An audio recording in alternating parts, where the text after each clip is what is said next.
மீனா வந்து வயிற்றுல நல்லா காயம்பட்டு ரொம்ப இதாக இருக்காங்களா, அதனால மக்கள் எல்லாம் மனசு மாறுறாங்க. பாவம்ப்பா, யாரோ இப்படி எதிராளி பண்ணிவிட்டாங்க, அந்த பிள்ளைக்கு ஓட்டு போட்டே ஆகணும் அப்படின்னு சொல்ல ஆரம்பிக்கிறாங்க. இதை கேட்டு சிந்தாமணிகிட்ட எல்லாம் போட்டு கொடுக்குறாங்க. அக்கா, நீ இந்த வாட்டி வருவேன்னு நம்ப முடியலக்கா, ஏன்டா இந்த மாதிரி நடக்குதுக்கா அப்படின்னு சொல்ல, டேய் இதை சும்மா விடக்கூடாதுடா, என்னக்கா பண்ணலாம், பணம் தரேன்டா, எல்லாத்துக்கும் பணத்தை அடிடா அப்படின்னு சொல்ல, சரிக்கா அதாக்கா, பணத்துக்கு மயங்காதவங்க யாரும் இருப்பாங்களா என்ன அப்படின்னு சொல்லிட்டு எல்லாருக்கும் கூப்பிட்டு கொடுக்குறாங்க. அதுவும் அள்ளி அள்ளி கொடுக்குறாங்க. அவளுக்கு சிந்தாமணி பொறுத்த வரைக்கும் கௌரவ பிரச்சனை போயிடுச்சுங்க. இப்போ எல்லாருக்கும் கொடுக்க 50 பேரும் அக்கா உங்களுக்கு தான் அப்படின்னு சொல்லிடுறாங்க. ஆனால் மீனா ஒரு பைசா யாருக்கும் கொடுக்கலங்க. அவங்க வந்து உழைக்க வர்றாங்க, மக்களுக்காக உழைக்க வர்றவங்க எதுக்கு காசை கொடுக்கணும், காசை கொடுத்து வந்தா தான் சம்பாதிக்க நினைப்பாங்க அப்படிங்கிறதுல குறியா இருக்கிறாங்க மீனா. பார்த்தா ஓட்டு போட்டு எல்லாம் முடிஞ்சிடுறாங்க. ஓட்டு எண்ணிக்கையும் ஒரு நாள் வருதுங்க. ஓட்டு எண்ணிக்கையை பார்த்தீங்கன்னா எல்லாத்துலேயும் இவங்க தாங்க வின் பண்ணிகிட்டே வராங்க. இவங்க மீனா எல்லாரும் முகத்தை சுரிச்சிட்டு இருக்காங்க. என்ன பண்ணுறதுன்னு தெரியல. பார்த்தா சிந்தாமணி, அக்கா நீந்தாக்கா வின்னிங் அவ்வளோ ஒரு சந்தோஷத்தில், அதாவது ஓட்டு என்னங்காட்டுமே பூ அள்ளி தூவுறாங்க சிந்தாமணிக்கு. கரெக்டாக இன்னும் ஒரு ஏரியா பெட்டி தான் இருக்குது, அந்த பெட்டிலையும் நான் தாண்டி ஜெயிப்பேன் அப்படின்னு சொல்லிட்டு இருக்காங்க. அக்கா எல்லா பெட்டிலையும் நீந்தாக்கா முன்னிலை, அப்புறேக்கா பயப்படுற அப்படிங்கிறாங்க. பார்த்துக்குவோங்க இல்லை மீனா அப்பவும் பொறுமையாட்ட இருக்காங்க. அடுத்து பார்த்தா என்னைக்கு கடைசி பெட்டியை உடைக்கிறாங்க. நாகராஜ சோழன் எம்எல்ஏ அப்படின்னு சொல்லிட்டு முன்னிலையில் உள்ளார் அப்படின்னு இல்லை அப்படி எந்திரிப்பார் பார்த்தீங்களா சத்யராஜ் அமைதிப்படையில், அந்த மாதிரி முன்னிலையில் மீனா உள்ளார் அப்படின்னு சொல்ல சிந்தாமணிக்கு மூஞ்சி போகுது. என்ன பணம் அவ்வளோ கொட்டி கொடுத்துருக்கோம் எப்படி அப்படிங்கிற மாதிரி. அடுத்து பார்த்தா முன்னிலை வந்துக்கிட்டே இருக்குங்க. இவங்க 2 பேரும் இப்போ பார்த்தீங்கன்னா ஈக்குவல் ஓட்டாயிருது. கடைசியாக பார்த்தா இன்னும் 2 ஓட்டு இருக்குது. இந்த 2 ஓட்டில் யார் இப்போ யாருக்கிட்ட போகுது அப்படிங்கிற மாதிரி பார்க்க, மீனாவோட நான் ஒரு ஓட்டு கூட இருக்கேன், அதில் 2ல் 1 வந்தாலும் நான் ஜெயிப்பு தான் அப்படிங்கிற கர்வமாக இருக்கிறாங்க. எண்ணிட்டு பார்த்தா அந்த 2 ஓட்டுமே மீனா வெற்றி பெற்றார் அப்படின்னு சொல்கிற அளவுக்கு மீனாவுக்கு தாங்க அந்த ஓட்டு விழுந்திருக்கு. பார்த்தா எல்லாரும் சிந்தாமணிக்கு தான் ஓட்டு குத்துறேன்னு குத்துனாங்க. ஆனால் விழுந்தது என்னவோ பாதிக்கு மேலே. நம்மகிட்ட காமிக்கிறது கொஞ்சம் தானே. பார்த்தா மீனா வெற்றி பெற்றான்னு சொன்ன கையோட முத்துக்கு சந்தோஷம் தாங்கலை, ஏன்னு தூக்கிடுறாரு. அவ்வளோ ஹாப்பியாகிறாங்க அந்த மக்களே. சிந்தாமணிகிட்ட வராங்க, என்னம்மா ஜெயிக்கங்காட்டி அறகுறையா குடம் தழும்புச்சு அந்த மாதிரி ஆடுனியே, இப்போ என்ன சொல்கிற அப்படிங்கல அப்படி பார்க்குறாங்க. இங்கே பார், நாங்கள் இப்போ தோத்தே இருந்தாலும் நீ உள்ளார போகிறது உறுதி, அது தெரியுமா அப்படின்னு முத்து சொல்ல, என்ன அப்படிங்கிற மாதிரி பார்க்குறாங்க. ஆமாம், நீ ஊருக்கெல்லாம் பணம் கொடுத்தது இங்கே பார் எல்லாம் ஆதாரத்தோடு இருக்குது அப்படின்னு காமிக்கிறாங்க முத்து. அதை வாங்கி பார்த்துட்டு எப்படா அதெல்லாம் எடுக்கிறாங்க, எல்லாம் எங்களுக்கு தெரியும்டி மவளே, அதுக்காகத்தான் இங்கே சொல்லியாச்சு, போலீஸ் வந்துட்டு இருக்கு உன்னை கைது பண்ண அப்படிங்கல. என்ன கைது பண்ணி என்ன பண்ண முடியும், அதுவும் என் பிடியில் இருக்குது. என்னது ஏது உங்கள் பிடியில் இருக்கா என்ன அப்படிங்கிற மாதிரி மீனா கேட்க, அங்கே இருக்கவங்களாம் என்ன பண்ணுறாங்க, நீ சும்மா வந்து நடிக்காத, எங்கள் மீனாக்கா ஜெயிச்சதுனால அவங்க மேலே பழி போடுற, அதெல்லாம் பழி போடலை, இவங்களுக்கு தான் காசு கொடுத்துருக்காங்க. என்னது காசு கொடுத்துருக்காங்களா, ஆமாம் இங்கே பாருங்க அப்படின்னு சொல்லிட்டு பார்த்தா அங்கே பூ ஊற்றுவாங்கல்ல, அதுக்கு காசு டொனேட் கேட்பாங்கள்ல, அதுக்கு கொடுத்துருக்கு, அதை எடுத்து வச்சிருக்கு.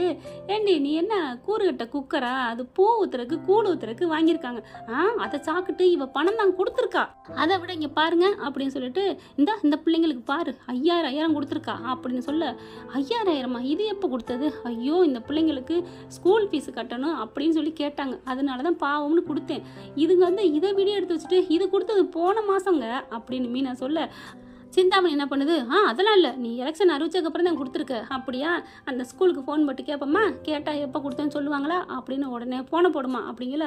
அந்த அம்மா வந்து ஐயோ என் பிள்ளை படிப்புக்காக கொடுத்துச்சு, ஏமா இப்படி பண்ணுற மீனாம்மா, நீ நம்பாதம்மா, இவ பொல்லா பொய் புழுவனி அப்படிங்கிறாங்க.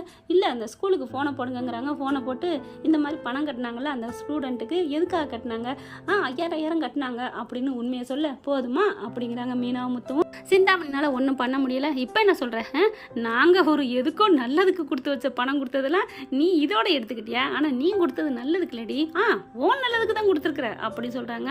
அதுக்கப்புறம் பார்க்குது, உனக்கு இருக்கு கச்சேரி தான் வந்துட்டு இருக்கு அப்படின்னு முத்து சொல்கிறாங்க. கரெக்டாக போலீஸ் வருது.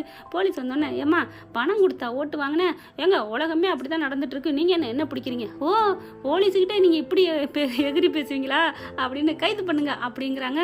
மீனா வர்றாங்க பக்கத்தில் வந்து, ஏண்டி நீ ஜெயிக்கணுங்கிறக்காண்டி ஏன் வயிற்றுல குத்துவியா அப்படின்னு பல பலான்னு ஒரு அறை குட்டுக்குறாங்க பாரு, குருமி கூத்தாடுற அளவுக்கு. ஏய், நான் உன்னை விட மாட்டேன்டி, உன் புருஷன் கண்டிப்பா காலில் விழுந்துட்டு என்னை எடுப்பாண்டி, வெளியில நான் பண்ணுவேண்டி. என்னடி பண்ண போற? அப்படியா, என்ன பண்றேன்னு இப்பவே சொல்லட்டுமா அப்படின்னு சொல்லிட்டு, இங்க என்னை விடுங்க ஒரு நிமிஷம், நான் முத்துக்கிட்ட பேசணும் அப்படிங்கிறாங்க. என்ன பேசணும்? நான் தனியா பேசணும். நான் பேசுறேன், எனக்கு ஒன்றும் பயம் இல்லை அப்படின்னு கூப்பிடுறாரு. சிந்தாமணி முத்துக்கிட்டே மீனாட்டே வராங்க. இங்க பார், உன் வீட்டோட பத்திரம் என்கிட்ட இருக்கு அப்படின்னு தன்னோட மொபைல் இருக்க காமிக்கிறாங்க. ஆடி போறாரு. என்னது, உங்ககிட்ட இருக்கா? எப்படி எப்படி எங்க வீட்டு பத்திரம் உனக்கிட்ட எப்படி வந்துச்சு? எல்லாம் உங்க அம்மா தான் கொடுத்துருக்காங்க, உங்க அண்ணனும் உங்க அம்மாவும் தான். இல்ல பேங்க்ல இருக்கு. பேங்க்ல இருக்கா? ஃபோன் போட்டு கேளு பேங்க் மேனேஜர்கிட்ட அப்படின்னு சொன்னோன்னு என்ன பண்றாரு, தவிக்கிறாரு.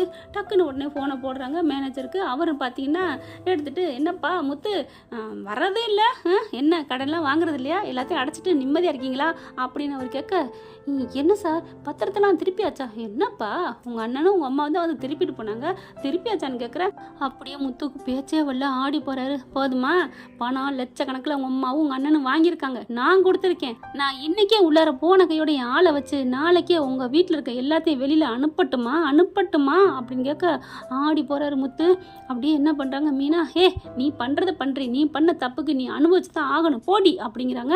போலீஸ் அதுக்குள்ளே வந்துடுது. என்னம்மா பேசுனது போதும் வாங்க அப்படின்னு கூப்பிட்றாங்க. முத்து என்ன பண்ணாரு, வீடு போயிடக்கூடாங்கிறக்காண்டி, இல்லை நான் கம்ப்ளைண்ட் கொடுக்கல, கேஸை வாபஸ் வாங்கிக்கிறேன் அப்படிங்கிறாங்க. ஏன் அப்படிங்கல, இல்லை ஒன்றும் இல்லை அப்படிங்கிறாங்க. மீனா பார்க்குறாங்க. ஏங்க இப்போ இந்த பொம்பளை நீங்கள் வெளியிலே விட்டாலும் மறுபடியும் அந்த பத்திரத்தை கொண்டுட்டு பணத்தை தரியா வெளில போறியான்னு சொல்லத்தாங்க பண்ணுது, அப்புறம் ஏங்க நீங்கள் விடுறீங்க இப்போ அப்படின்னு சொல்ல, இல்லை மீனா இல்லை வேணாம், இப்போ நான் அதுக்கு வேறு திட்டம் போட்டிருக்கேன், அப்புறம் பார்த்துக்கலாம், நான் அதை விடுதலை பண்ணுறேன், விட்டுருங்க அப்படிங்கிறாரு முத்து. அந்த பயம் இருக்கணும் அப்படின்னு சொல்லிட்டு, அது சரி இப்போ எதுக்காக நீ வச்சுருக்க, எவ்வளோ கடன் தரணும், எவ்வளோ நீ கொடுத்துருக்க? அது 40 லட்ச ரூபா கொடுத்துருக்கேன், 40 லட்ச ரூபா இன்னும் ஒரே மாதத்தில் எனக்கு திருப்பி தரணும், இல்லைன்னா அந்த வீட்டை நீங்கள் காலி பண்ணணும் அப்படின்னு சிந்தாமணி சொல்லுது. செம்ம காண்டாகிறாரு. இங்கே பார்த்தீங்கன்னா விஜயா வேகமாக வருது. சிந்தாமணி தான் ஜெயிச்சிருப்பா அப்படின்னு சொல்லிட்டு அவ்வளோ ஹாப்பியாக, சிந்தாமணி ஜெயிச்சிட்டியா அப்படின்னு வரையில அப்படியே பார்க்குறாரு முத்து விஜயாவை. என்னாச்சு அப்படிங்கல, அவங்க கைது பண்ணி இருக்காங்களா சிந்தாமணியை. நீ ஏன் கைதாகி பண்ணிக்கிற, என்னாச்சு, என் ஸ்டூடெண்ட்டை ஏன் கைது பண்ணீங்க அப்படின்னு சொல்ல அப்படியே பார்க்குறாங்க. எல்லாரும் இங்கே இருக்கிறவங்க எல்லாரும் அப்படியே என்ன நடக்குது தெரியாமல், இது வேற வந்துக்கிட்டு இருக்கே அப்படின்னு போலீஸ் வராங்க. ஏம்மா நீ யாருமா, உங்களுக்கு என்ன சம்மந்தம், இது ஏன் ஸ்டூடெண்ட்டு, நான் உங்களோட மாஸ்டர். ஓ நீங்கள் தான் இவங்களுக்கு எல்லாம் மாஸ்டர் பிளான் போட்டு கொடுத்ததா? ஆமாம், எதா இருந்தாலும் என்னை கேட்டு தான் செய்வா, அவங்க தானே ஜெயிச்சிட்டாங்க அப்படின்னு சொல்ல, ஓ அப்போ உங்கள் மருமக மீனாவை எல்லாம் அட்டாக் பண்ண சொன்னது நீங்கள் தானா? ஐயோ அதெல்லாம் நான் இல்லை அப்படின்னு எஸ்கேப்பா பார்க்க, ஆனால் முத்து வாயை திறக்காமல் இருக்காரு. என்ன இவன் பேசாமல் இருக்கான் அப்படின்னு பார்க்க, அதுக்கப்புறம் சிந்தாமணியை விடுதலை பண்ணிடுறாங்க. எல்லாரும் போயிடுறாங்க. முத்து, சிந்தாமணி, மீனா, விஜயா இவங்க 4 பேரும் தனியாக போகிறாங்க. நிற்க வச்சு செம்மையாக கேள்வி கேட்குறாரு. என்ன காரியம் பண்ணி வச்சுருக்கீங்க அப்படின்ட்டு.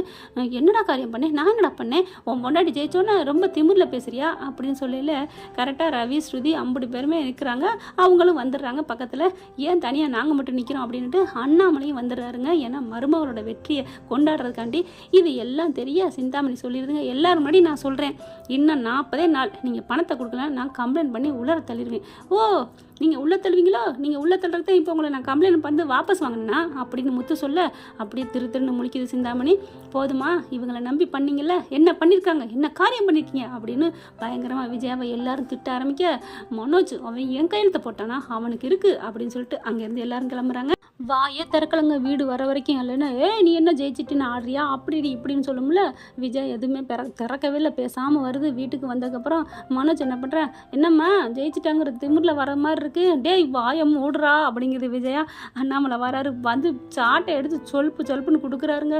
அப்பா ஏப்பா அப்படின்னு அப்படி சாட்டையை பிடிச்சிட்டு கீழே உட்கார, டேய் எல்லாம் தெரிஞ்சு போச்சுடா, சிந்தாமணி எல்லாத்தையும் போட்டு கொடுத்துட்டாடா அப்படின்னு சொல்ல, ஐயோ அப்படின்னு பார்க்க, என் கையெழுத்தை போட்டு இந்த மாதிரி வேலை பண்ணியிருக்கிறேன், என்ன நினைச்சிட்டு இருக்கீங்க, அப்ப நீனும் அந்த ரோஹிணிக்கு என்ன வித்தியாசம், ஓடிடுங்க 2 பேரும், வீட்டை விட்டு கிளம்புங்க அப்படின்னு வச்சு சாத்துறாருங்க. 2 பேரும் இங்கே இருக்கக்கூடாது, என் கண்ணு முன்னாடி இருக்கக்கூடாது அப்படிங்கிற. அப்பா கொஞ்சம் பொறுமைப்பா அப்படிங்கிறாரு முத்து.